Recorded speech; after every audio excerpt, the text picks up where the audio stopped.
The funeral of Queen Elizabeth II will be held at Westminster Abbey, the resting place of monarchs and the traditional site of state funerals for centuries. Ahead of the service, a funeral procession will escort the Queen's coffin to the Abbey from the Houses of Parliament, where it's been lying in state.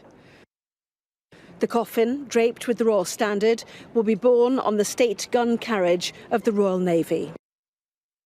The Royal Marines will lead the procession around Parliament Square. Behind, senior members of the royal family, including her children and the King, will be accompanied on the journey to the Abbey by the sound of massed pipes and muffled drums. The procession will enter the great west door of Westminster Abbey at exactly 11 o'clock, marking the start of the funeral service. The Queen will be carried past the grave of the unknown warrior and down the nave of the Abbey. Following, as they pass under the ornate gilded entrance to the choir, will be the Archbishop of Canterbury and other senior clergy. And then the coffin, followed by the King and senior members of the royal family, will be taken to the very heart of the Abbey and placed in front of the high altar. Members of the royal family will be seated alongside. Behind them, in the south transept, heads of state, leaders and royalty from around the world. Sitting opposite, holders of the Victoria and George Crosses, their counterparts from the Commonwealth and members of the nation's highest orders of chivalry.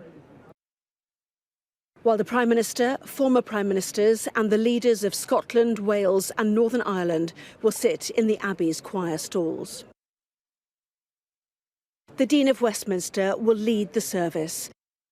Lessons will be read by the Prime Minister and the Secretary-General of the Commonwealth. The sermon will be given by the Archbishop of Canterbury.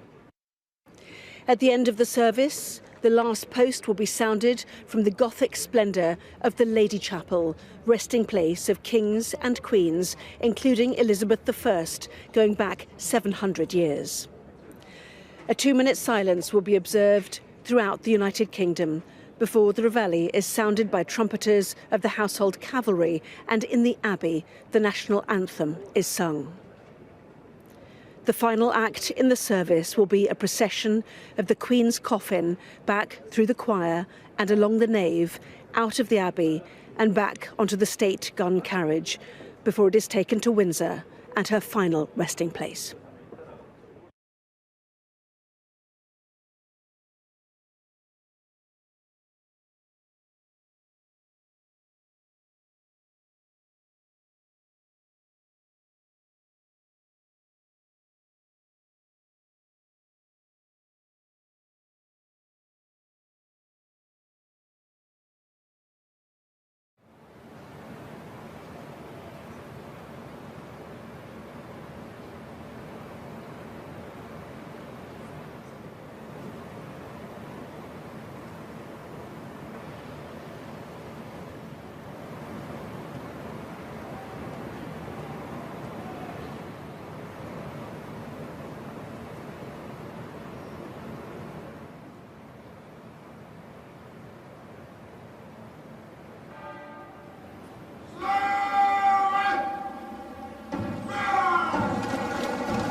The service will begin with the sentences which will be sung. I am the resurrection and the life, saith the Lord. He that believeth in me, though he were dead, yet shall he live. And whosoever liveth and believeth in me shall never die.